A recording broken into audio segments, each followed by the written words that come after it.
May I please have you state and spell your first and last name for the record? James McDonald, JAMES-McDonald. Thank you, Mr. McDonald. Mr. Quall, whenever you're ready. Thank you, Your Honor. Mr. McDonald, it's fair to say that you're here because of a court order. Is that right? Correct. That you didn't volunteer to come or anything like that? Not at all. Okay.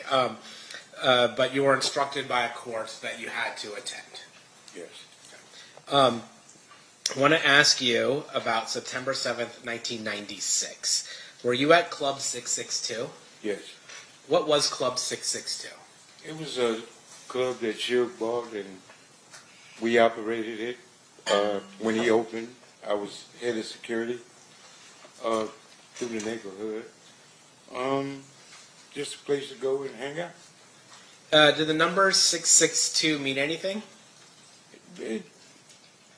Well, to the new guys, that was part of our neighborhood, 662, Okay. MOB. Okay, MOB. And when you say MOB, there used to be, before Apple iPhones and those types of things, when you had to have landlines and you pressed numbers, 662, there would be letters under those numbers, and M and O would be under 6. Is that right? Correct. And B would be under 2? Yes. So 662 would be MOB. Yes. Okay. When you talk about Suge, are you talking about Suge Knight? Yes, sir. How do you know Suge? He lived in my neighborhood. And is that in Compton? Yes. When you were at Club 662, you said you were head of security. Yes. Was somebody by the name of Reggie Wright Jr. there with you? Not at that time. No? No. When was he with you? I got out of prison in 1988. Suge came and got me in 1988. Like 4 days from coming home. Started another company, Burn Hill Records. Then Death Row Records came. Soon as Death Row was launched, Reggie came a few months after that. Okay, so we're talking about the start of Death Row Records. Reggie wasn't part of Death Row Records initially, but you were. Yes. And then Suge Knight, was he the boss of Death Row Records? Yes. Okay. Was Suge from the same neighborhood? From the mob? Yeah. I wouldn't say Suge was,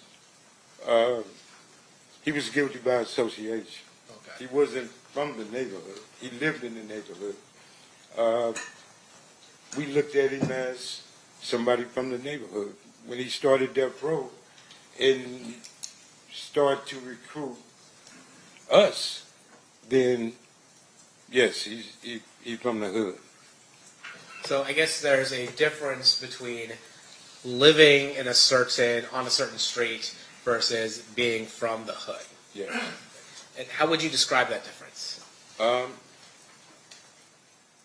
look at it, you have 3 different type of friends in the neighborhood. You got gang members, you got gang bangers, and you got men that just guilty by association from living in that area. And can you tell me what the difference between a gang member and a gang banger is? A gang member hangs out. A gang banger handles his business, put in work, do what the gang do. And what was your role with Death Row? I was the guy that if something happened, Suge would have you take care of that. Like Snoop Dogg trial, there was issues up there. I was sent up there to make sure those problems didn't happen again. And are those problems, and I'm not asking you to get into specifics, but are those problems meaning issues with other people who might be gangbanging or might be trying to threaten folks? Correct, yes. And you were somebody that Suge relied on to be able to protect his roster of music artists and other things like that. Correct. And after you were asked to help out with Snoop, did Snoop have any other problems? No, we didn't have one issue at court. Now, I'm going to ask you, fast forward a little bit, to were you familiar with the Southside Compton Crips? Yes. Would you say they were somebody you were in alliance with or a rivalry with? Right. Okay. And would sometimes those that rivalry get violent? Anytime you're dealing with the gang life, it's going to be violence at any given time. Are you familiar with somebody by the name that went by the name of Tupac Shakur? Yes. How are you familiar with Tupac?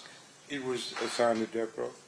And when he was signed with Death Row, would he also hang out with you guys?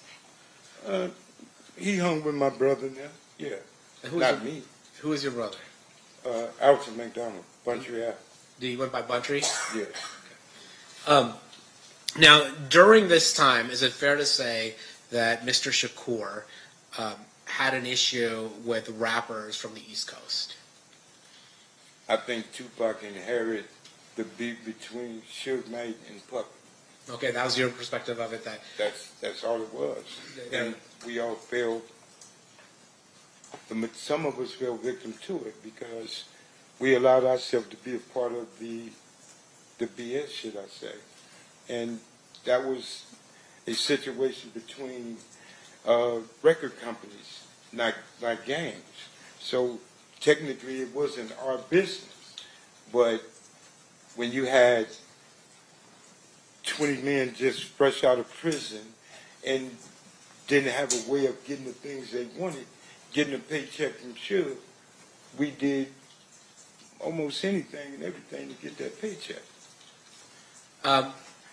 Now, was there another gang that was associated with Bad Boy Records, the East Coast record company that Puffy had? The only one I know of is Southside. And did that escalate the tension between Mob Piru and Southside? At the time, there was no at war, it was peace.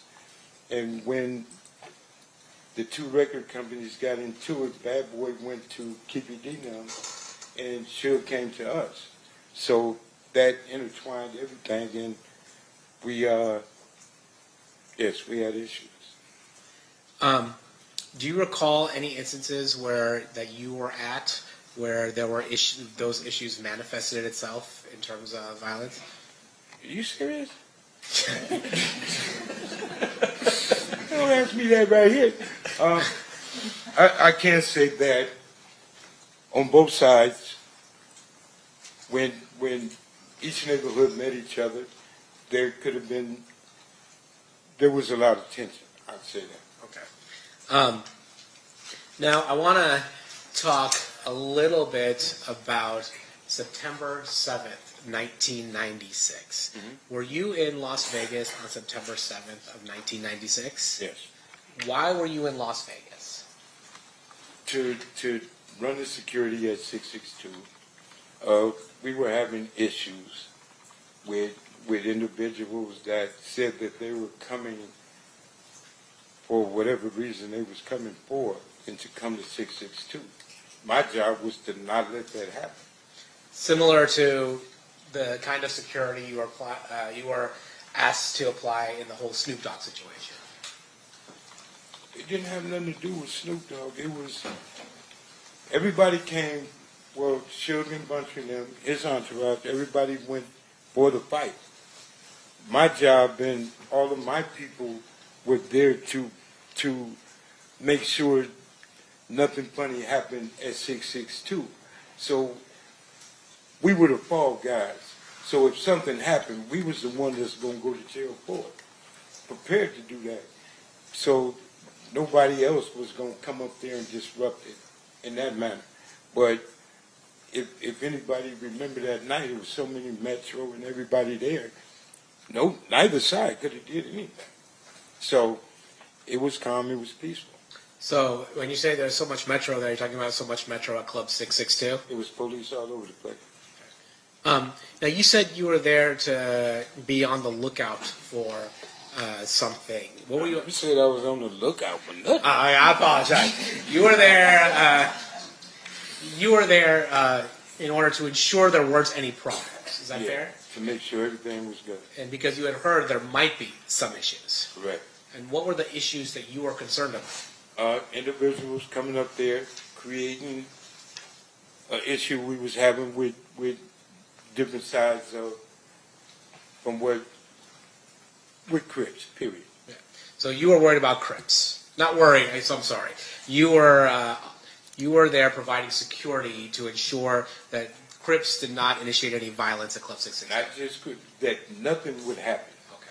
Period. Okay. And then, when you were there, was Reggie Wright Jr. with you that night at September 7th, 1996 at Club 662? Yes. What was Reggie doing there? Reggie's job was to watch me and make sure I don't get in trouble. Everybody knew how I was. So Reggie, everybody else went to the fights. Reggie was there to watch me with the people that was there. And I'm guessing that you were not the only person there making sure there wasn't any problems at Club 660. I'm positive it was 30, 40 Pyrus there. And again, that was to make sure that there wasn't any violence that occurred at Club 660. Right. When at some point that night, do you learn that Tupac or Suge had been shot? That night, yes. Can you tell me how you learned about that? Well, people was coming back and was explaining that Tupac and Suge just got shot. Everybody was in a uproar. A lot of people started even trying to get over there on Cobalt. We couldn't leave because we didn't pay to do this here. It wasn't too long after people started coming back, like Heron came back and went to the hospital. The majority of the people was leaving and then coming back because that night they said Tupac was going to be all right. And even Suge came back with a little bandage on his head. And we thought everything was good. People kept partying. So, and when Suge came back, you said he had a bandage on his head, but Yeah, the dude said he got shot, but he was grazed, a little scar, but nothing penetrated. some people would describe being shot in the head even Well, slightly. you described it as that, Yeah. you're wrong. All right. So when you find out, well, let me ask you this: was Reggie with you when you found out that Tupac and Suge were shot? Yes.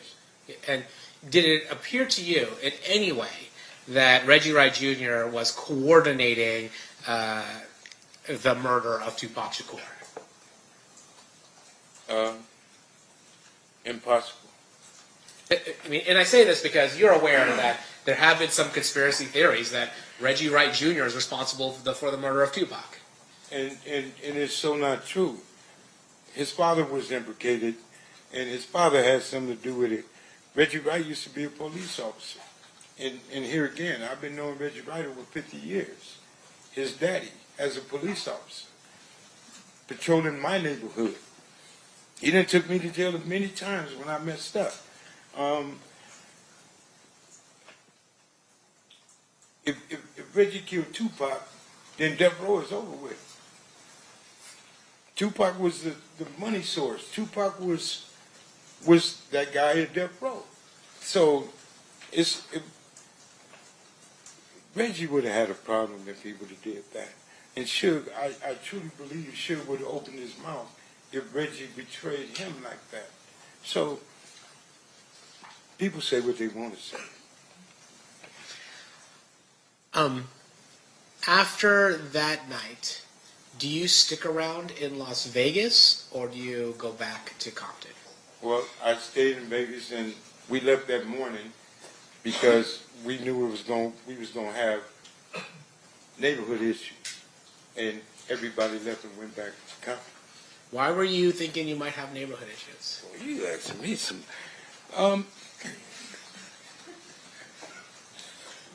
The issues that we was having was heated, and Compton was on fire at the time, and things were happening. And me personally, staying in Vegas wasn't worth it. That man in the hospital, it's time to go and protect your home front and be prepared for whatever happened there. You know what I'm saying? Like the other side was being prepared and was prepared to do things because Orlando got beat up in there. And that's something you don't tolerate. So you was going to get some repercussion from that and everything else that was going on. So living this life, you got to be ready. If you not, you might as well just lay down. Now, you weren't there for the beating of Orlando Anderson at the MGM, were you? No, I was. Like we talked earlier, you were at 662. Yeah. But are you aware of why Orlando was targeted?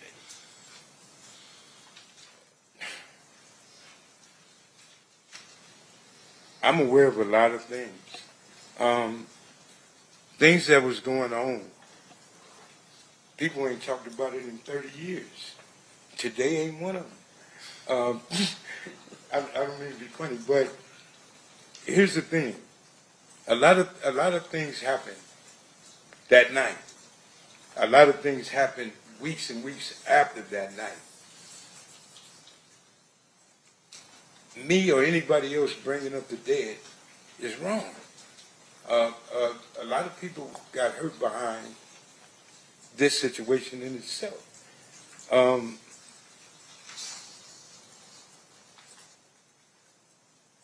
Living the life and how we lived in Compton is one thing.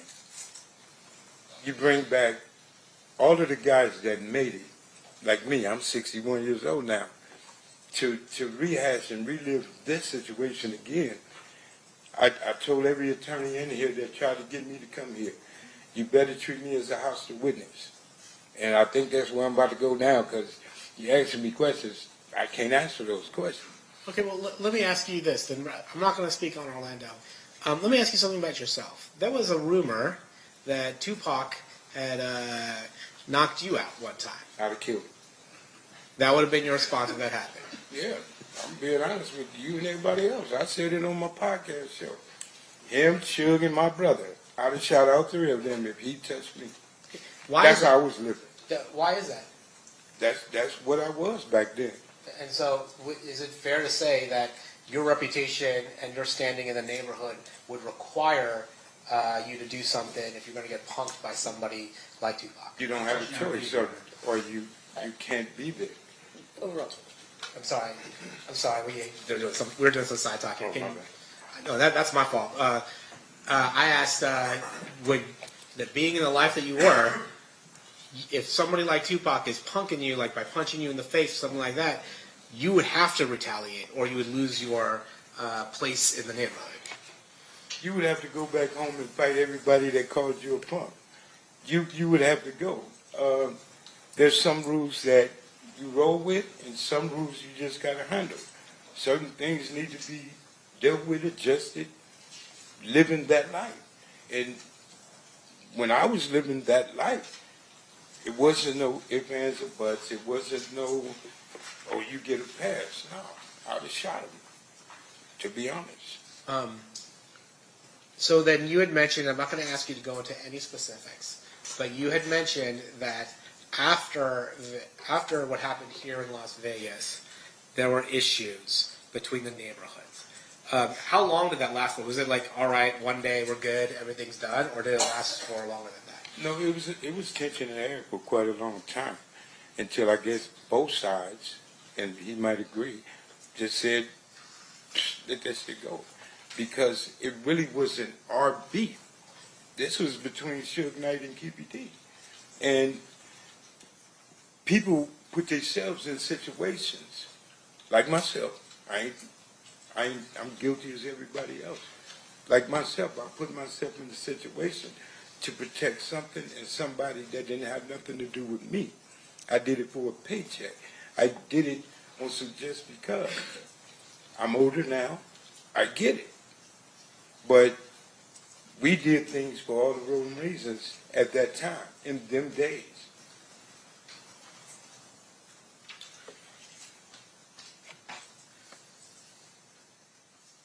Court's indulgence.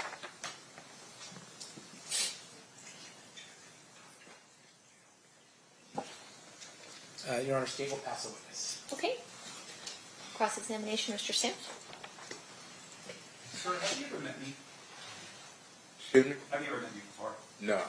Have you ever spoken to the district attorneys prior to your testimony here today? Once.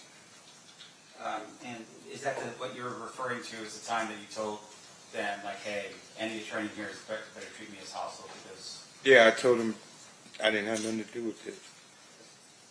Now, a couple questions for you, sir. This is more for clarification. So on the night of the murder, you were working as the head of security for 662. Yes. Explain for us a little bit about the club. Was that Shook's club or was it somebody else's club? Sure, to my understanding. Okay. And when you were there as head of security, were you there, had you worked there as head of security prior to this particular night? We did an event there once before. Yeah, same thing. Okay. And on this particular night, was this an event like some type of fundraiser or something for police officers or anything like that? Do you recall what the event was for? We wouldn't have been there. Okay. No. What was the reason for the event? It was Mike Tyson fight. Tyson was coming back. Tupac was supposed to perform like other people, and we was there for that.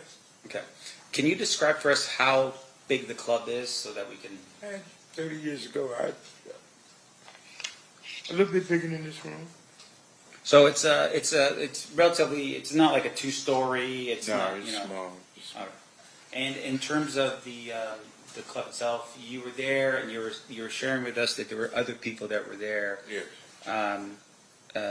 Law enforcement as well as I don't know, people from your side of town. Oh, law enforcement was outside. The Metro was here. Why y'all put words in my mouth?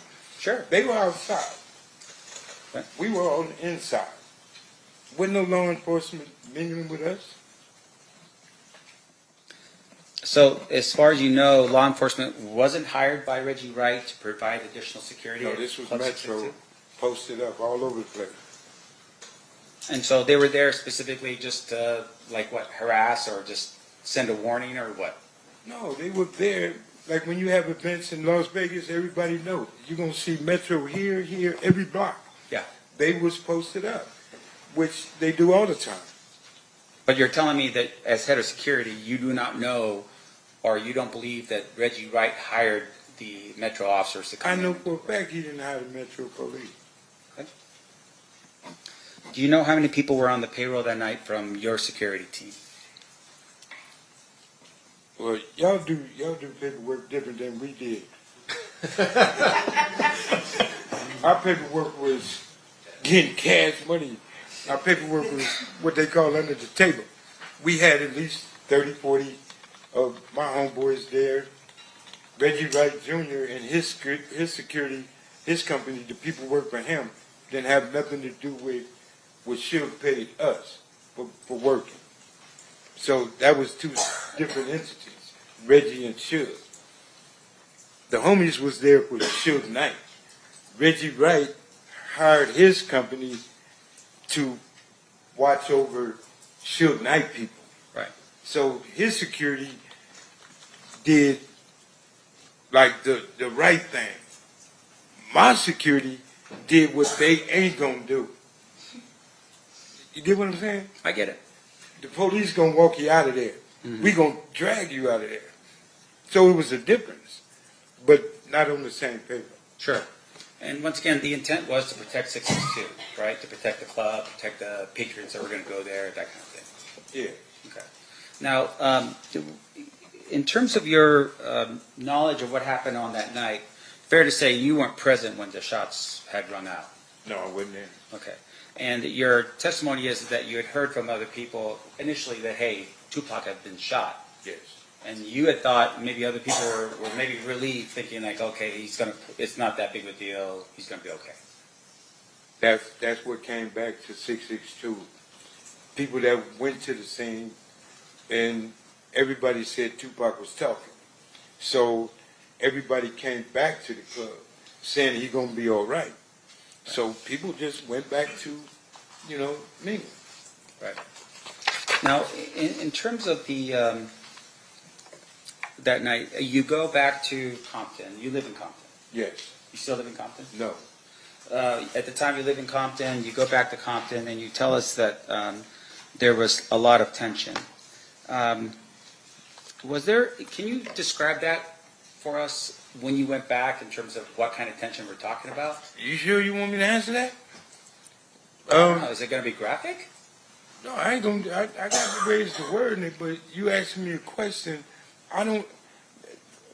And what I explained to them, I don't want to send him to prison, Sure. even though we don't like each other. Sure. I don't want to send you to prison. So that's why I'm here where I'm at and the way I am, because I've changed my life. I'm raising my grandkids, teaching them never to be like their papa. And here I am explaining to people what I used to be. And I'm not proud of that.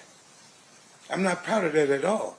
And you asking me questions that can hurt him.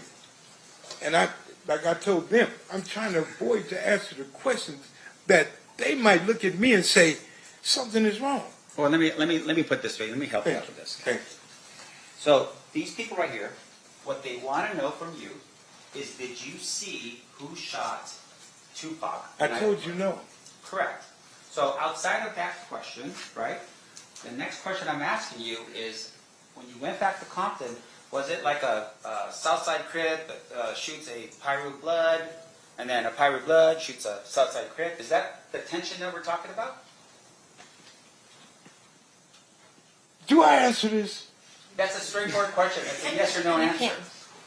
Okay. Did you see that? When I was a part of that life, I was a part of that. Once again. And I was, no, because you asking something that's going to hurt this dude. And okay, let me stop. And once again, I want to emphasize. When we got back to Compton, Okay. it was a gang war. People were getting hurt. Okay. People was being sought. People were looking for certain individuals from his neighborhood, Okay. as well they did mine. Okay.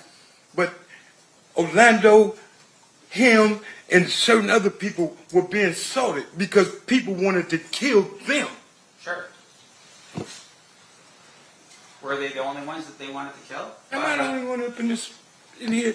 No, they weren't the only one. Okay. It's his neighborhood in particular. That's right. But they were the main subjects of a gang war. They was in the middle, such Sure. as me. So you're telling us that people back home somehow had some type of information that said that that guy, as a bunch of other people, were involved in what? In the murder of Tupac. Okay. But my question to you. Don't stop. Can you focus on me for a second, sir? Yeah, I will. And I apologize. I just want to make sure that we're clear, okay, for these people. In terms of that information, none of those people were there, right? What people you be speaking on? The people that was already in the neighborhood, or the people that left Las Vegas that same night Tupac was shot to go home, bear their arms, and go to somebody else's neighborhood Right. to look for somebody. They had to pay it back. So once again, my question to you is that the information that I'm asking about is the people that back home, you're saying were eyewitnesses to this? How could people back home be eyewitnesses to something that happened in Vegas? No, that's not what I'm saying. The people that were here in listen to my question, sir. The people that were here in Las Vegas, you're telling me were eyewitnesses to what happened and went back home. Is that what you're telling me? I'm telling you, the people that was at Just 662. answer my question, sir. Yes or no? I can't Is it answer a that yes or no? without a what you call it. You trying to tell me to say something that you're not going to understand. If you let me explain to you. No, answer my question. I'm not answering nothing. I don't know what he's talking about. Okay. Okay, Mr. McDonald, focus for a second. No, I am focused. Very. Focus on this. My question to you is this. You didn't know what happened that night because you weren't there. I was at 662. Right. Do you know who was that was there? I know everybody that was there. Okay. Like who? Talk to your lawyer, man. This dude is tripping. I'm not going to explain that. I can't answer that. Okay, let me ask you this next question then. You are telling us that people back in Compton, for some reason, knew what happened here in Las Vegas. A phone conversation. People found out when people left Las Vegas the same night Tupac was shot, went straight back to Compton. It only takes 3.5 hours to get home. Sure. Yes, it wasn't a problem for people to find out what happened. No problem at all. They got on their phones, they texted people, they let them know what happened here on the night of the shooting? Yeah. They had walkie-talkies, they had all kind of phones. They had ways to call people to say whatever. But when people left Las Vegas that same night, after they found out and got in their cars and went home because it was a situation, Pac was shot. Okay. Retaliation is a mug. Come on, man. You got like it was for real, for real. All of this was for real. Now, the night of the shooting, did you have a walkie-talkie, a Nextel thing or something like that? No. Did Reggie write? I don't know what he had. I don't know how much money he had in his pocket. I don't know what he had on his hip. But you were the head of securities, but you're telling us you did not have any type of advice. Right-way security has nothing to do with the gang-banging security, power rules, whatever you want to call us. They had nothing to do with us. Okay. The phones that Suge had for certain individuals, they had the phones. Like the guy that was bodyguard for Tupac that night. Like some of the guys that was at the Tyson fight, like Suge Knight. Certain individuals had phones. Yes, they did. Okay, so, all right, I get what you're saying. You're not there, but you're saying other people were. Yes, I'm saying there was a lot of people there. A lot of people were there at the shooting that took place. That was in the entourage, yes. Let's see. Okay, just one final question. You're here today, and I think the state had asked this question under a subpoena. You're ordered to be here today, right? Yes. In terms of that subpoena, for instance, is that's the only reason why you're here is because of that subpoena? I don't have no other reason to be here. Yeah. In order for you to get that subpoena, you were served that subpoena back in California? Yes. By a police officer? I don't know. He wasn't in uniform. Okay. And that order required you to go to a court in California? I had to go to court in Victorville. And then that court in California said you have to show up here. And in that court, I cussed them out and told them, you can't make me do nothing. Right. And in that court, they told me that I would be in attempted court. Me raising my grandkids, I'm not going to put my grandkids in the car and move somewhere so y'all can't find me. So all that running and living a different life, I ain't doing it. So I agreed to come.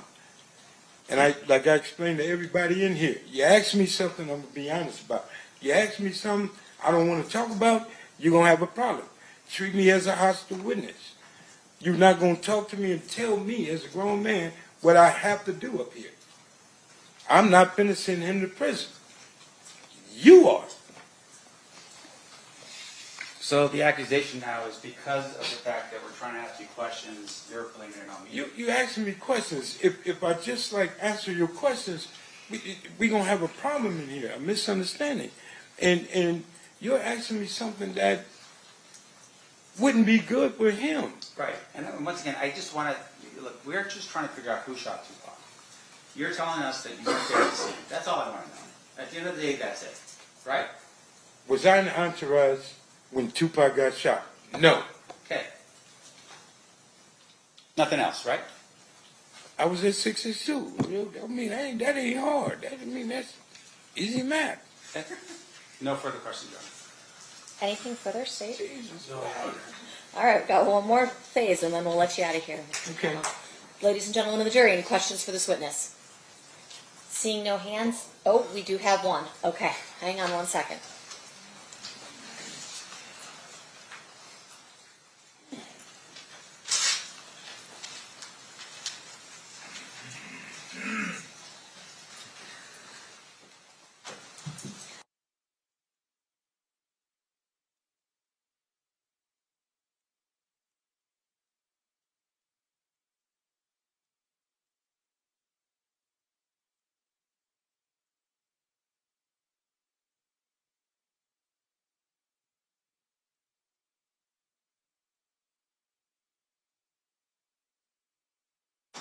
All right, I have a question for you from one of our jurors, if you can answer it.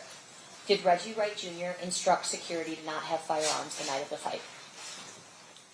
To be honest, I don't know if Reggie Wright told his people or the police officers not to have guns, and I don't know why. He sure didn't tell us because we had ours. And that's the honest truth. All right. Any follow-up based on that state? No, Your Honor. Defense. I just want to clarify what the witnesses said. You're telling us that you had guns that night. Yeah. I just want to know. But you had guns that night, right? Yes, we did. All right, thank you. All right. I know you didn't want to be here, but thank you for coming down. Okay, can I say something? I want to apologize to everybody, but I find this kind of funny. And truthfully, what you're going through, brother, is what you're going through. I didn't want to be a part of that, and I'm not a part of that. So I appreciate everything, and I apologize to all of you guys. Okay. Thank you, Mr. McDonald. Have a You are pleasure. free to go. State's next witness. Yes, Your Honor. State's calling Reggie Wright Jr.